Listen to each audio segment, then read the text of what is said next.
दुनिया का सबसे लंबा अनसॉल्व इजराइल फ़लस्तीन कॉन्फ्लिक्ट है। ये इतना गहरा मुद्दा क्यों है?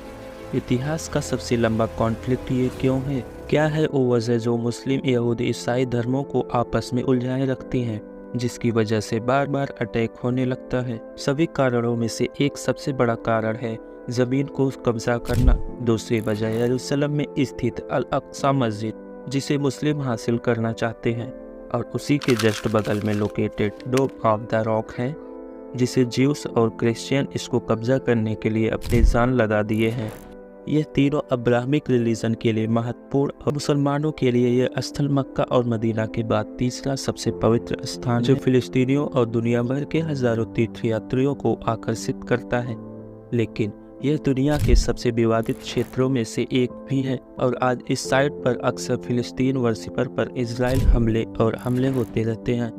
तो यह स्थान फिलिस्तीनियों के लिए इतना मजहबी और कल्चरल इम्पोर्टेंस क्यों है, और कैसे वर्षों से यह उनके सिंबल ऑफ रेजिस्टेंस बन गया है?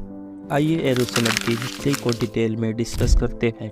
अपने लंबे समय के इतिहास में यरूशलेम पर 52 टाइम्स अटैक किया गया था, 44 टाइम्स कब्जा किया गया था और 23 बार घेरा गया था।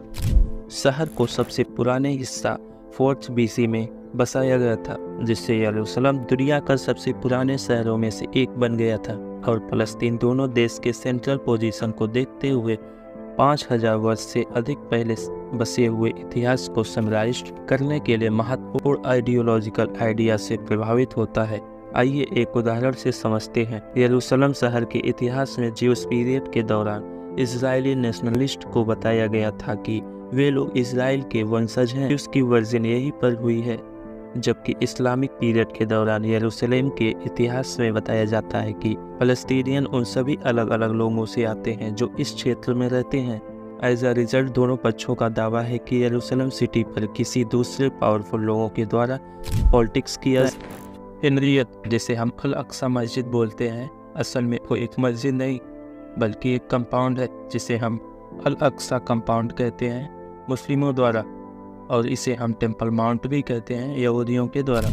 आइए इस अनसॉल्व्ड मिस्ट्री को आसान भाषा में मैप के थ्रू समझते हैं। ये है पूरा अल अक्सा कंपाउंड, जिसमें कई सारे धार्मिक स्थल बने हुए हैं। अल अक्सा कंपाउंड के भीतर सबसे पहले 638 पूर्व बनी मस्जिद अल किबली है, जो अल हरम शरीफ के नाम से भी जाना जाता है। जब पहली बार खलीफा उमर 38 AD में यरूशलेम में आए तो वह साउदर्न ईस्ट कॉर्नर में एक सिंपल मस्जिद बनवाए, जिसको स्क्वायर शेप में बनवाया गया था। इसके सेंटर में नमाज हॉल है, और सबसे बड़ी चीज़ है कि सेंटर के टॉप पर एक आलीशान चांदी मेटल का गुम्बद बनवाया गया था।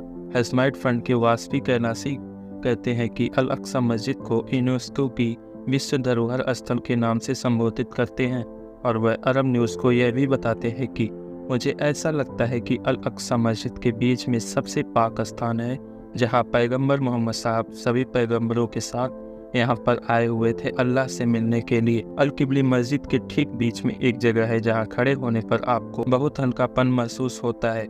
मस्जिद अल किबली का रुख मक्का की काबा के किबला की तरफ है। आइए डोम ऑफ द रॉक की हिस्ट्री को समझते हैं। डोम ऑफ द रॉक का प्रारंभिक निर्माण 692 ईस्वी पूर्व में दूसरे फितना के दौरान अब्द अल मलिक के आदेश पर उमय्यद खलीफा द्वारा बनवाया गया था, और तब से यह दूसरे जूइश टेम्पल जो 516 ईसा पूर्व में बनवाया गया था, उसके स्थान पर यह लोकेटेड है। 17 ईस्वी में रोमनों के द्वारा हेरोड्स टेम्पल को नष्ट कर दिया गया, जिसे द ग्रेट हेरोड द्वारा पुनर्निर्माण करवाया गया। इसका आर्किटेक्चर और मोज़ेक पास के बेंजातीन चर्च के समान बनाया गया था, और इसका आउटसाइड अपीयरेंस ओटोमन पीरियड के दौरान बनाया गया, और फिर बाद में मॉडर्न पीरियड 1959 से 1961 में गोल्ड प्लेटेड रूफ लगवाई गई। इस्लामिक रिलीजन में नोबल रॉक को बहुत इंपॉर्टेंस दिया जाता है, क्योंकि यह वही स्थान है जहां गॉड ने वर्ल्ड के फर्स्ट ह्यूमन को क्रिएट किया था, जिनका नाम एडम था, एंड अकॉर्डिंग टू मुस्लिम उन्हें आदम अलैहिस्सलाम भी कहा जाता है। और यह वही स्थान है जहाँ इब्राहिम ने अपने बेटे को बलि देने का प्रयास किए थे। इसी तरफ यहूदी अपना प्रेयर के दौरान रुख करते हैं। मुसलमानों के लिए यह स्थान बहुत महत्व है, क्योंकि पैगंबर मोहम्मद साहब यहीं से अपना नाइट जर्नी को शुरू किए थे, और ऐसा माना जाता है कि दुनिया यहीं से बनाई गई थी।